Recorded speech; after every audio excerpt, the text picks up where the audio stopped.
प्यारे विद्यार्थियों, नमस्कार। आप सभी का हार्दिक अभिनंदन है, स्वागत है।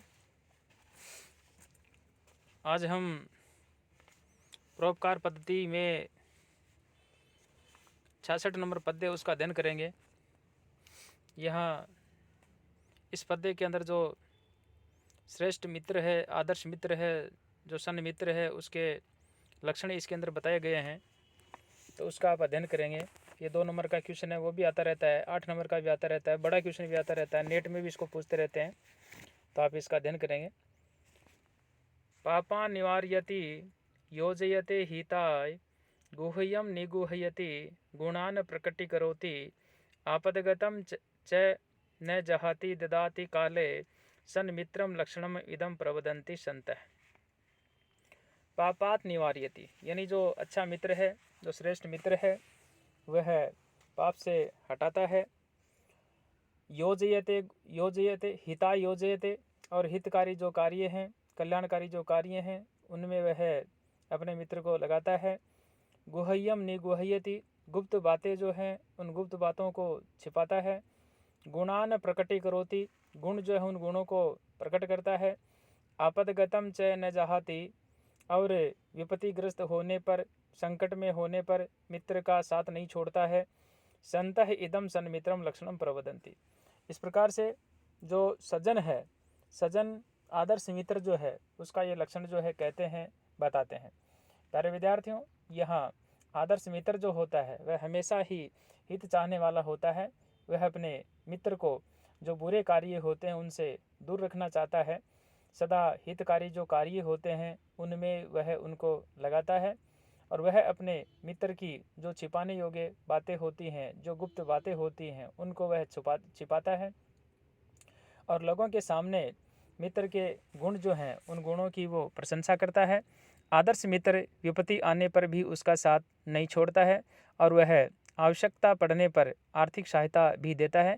जिस व्यक्ति में ये विशेषताएं पाई जाती हैं, जिस व्यक्ति में ये विशेषताएं हैं, वही आदर्श मित्र कहलाता है।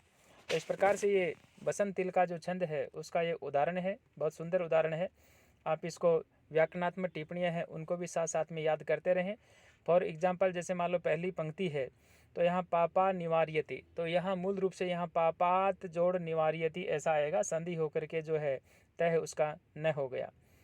इसके अलावा जैसे मान लो यहाँ जो लाइन है उसके अंदर जो गुणान शब्द आया दूसरी लाइन में, यहाँ पर भी हम जो है इसको व्याकरणात्मक टिप्पणी लिख सकते हैं।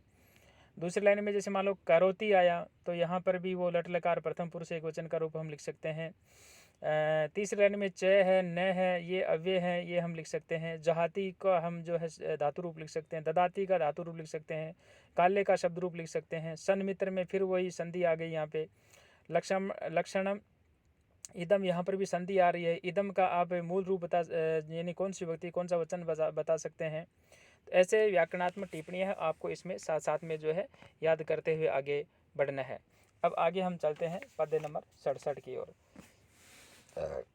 यहाँ पर भी जो सज्जनों की जो आदर्श मित्रता है उसका वर्णन किया गया है, और कहा है क्षीरेण आत्मगतोदकाय ही गुणाः दताः पुरा ते खिलाः क्षीरे तामवेक्षे तेन पयसा स्वात्मा कृशानौ हुतः गन्तुं पावकम् उन्मन् तद् भवत् दृष्ट्वा तु मित्रापदं युक्तं तेन जलेन साम्येति शतां मैत्री पुनरीदृशी।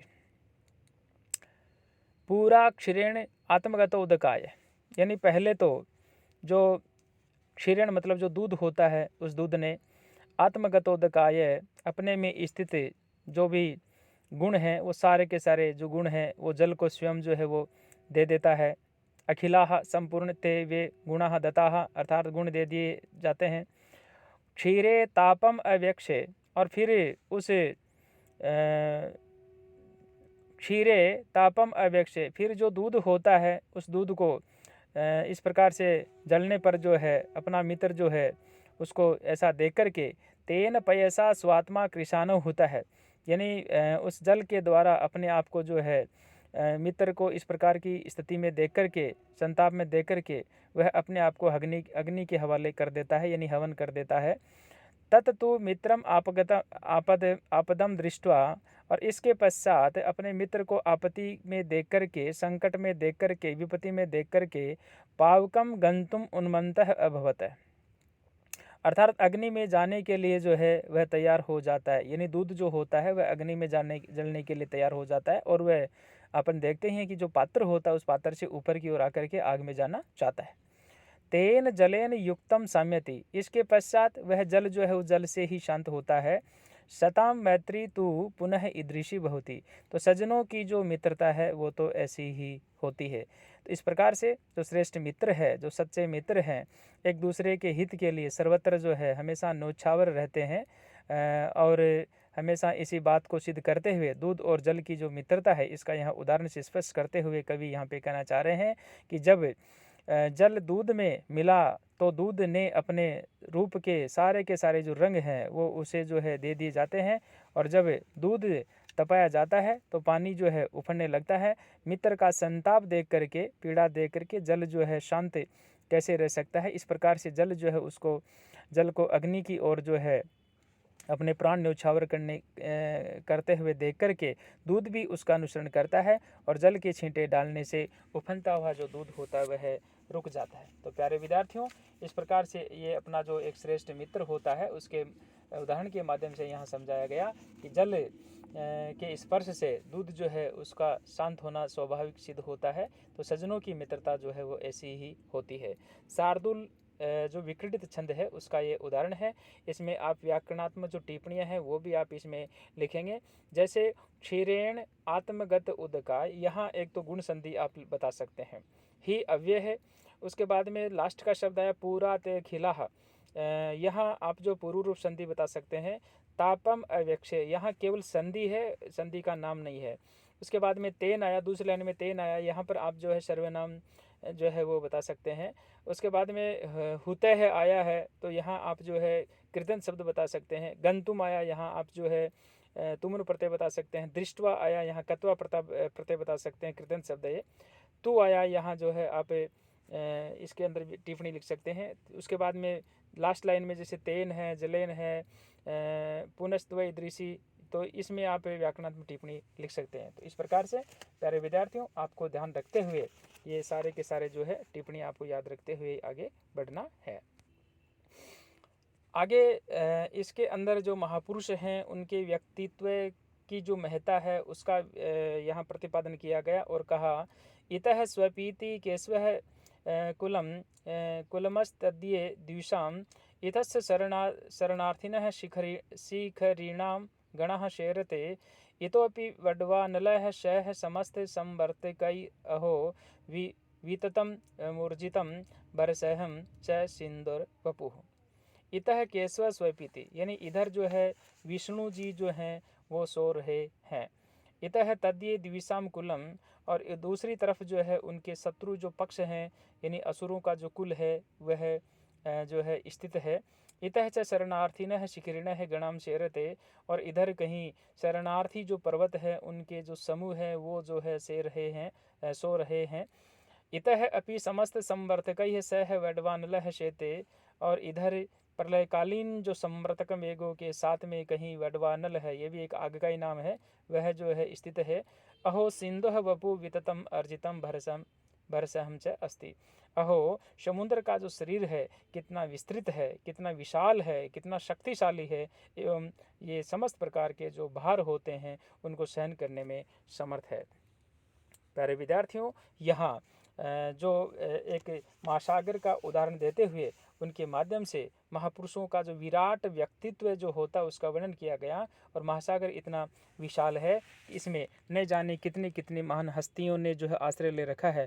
एक और भगवान विष्णु जी सो रहे हैं, दूसरी ओर कहीं असुर कुल सो रहा है। इंद्र के भय से शरणार्थी पर्वतों के समूह ने भी इसी महासागर के अंदर आश्रय ले रखा है। इसके अलावा प्रलयकालीन प्रलयंकर मेघ तथा वड्वानल यानी बादल और जो उनके अंदर रहने वाली जो आग है, वड्वानल जो है आग है, वड्वानल जो है वह भी इसी सागर के अंदर स्थित है। आश्चर्य की बात तो यह है कि समुद्र जो है उसका शरीर सचमुच में जो है अति विस्तृत है, अति विशाल है। इस प्रकार से यहाँ इसके अंदर हम ये पृथ्वी नामक छंद को बताते हुए और अन्य व्याकरणात्मक टिप्पणियाँ हैं उनका भी हम इसके अंदर जो है जिक्र करेंगे। और अब बारी आती है आज की इस जो हमारा ये जो वीडियो है इसमें लास्ट जो पद्य है उसकी, और यहाँ पर हम जो इसकी चर्चा करेंगे। किम तेन हेमगिरिणा रजतांद्रिणा वा यत्राश्रिता ही तर्वस्त एव मन्यामहे मलयम एव यदाश्रयेण कंकौलनिम्बकुटजा अपि चंदना शुः। तेन हेमगिरिणा रजतांद्रिणा वा किम यत्र आश्रिता तर्वः ते एव तर्वः तिष्ठन्ति।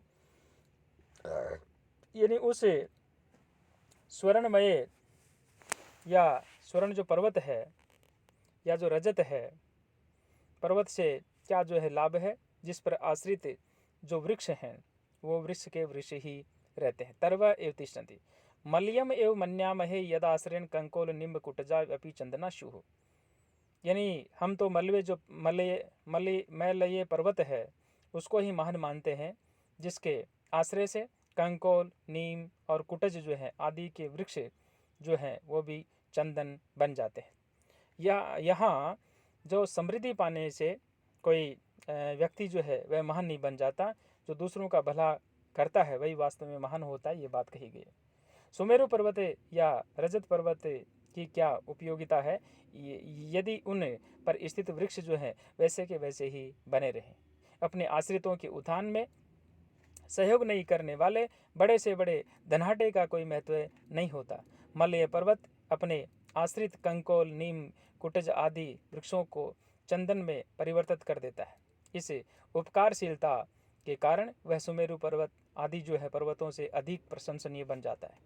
कहने का तात्पर्य यह हुआ कि अपने आश्रितों को लाभ पहुंचाने वाले सज्जन ही जन जन के श्रद्धा के पात्र होते हैं। केवल धन बटोर लेने से कोई बड़ा नहीं बनता। ये वसंत तिल का छंद उसका ये उदाहरण है।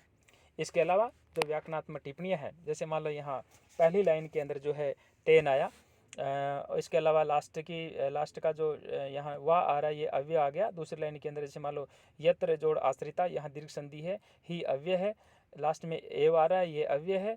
मन्यामहे मलयम एव, यहाँ पर संधि है, नाम नहीं है कोई इसका।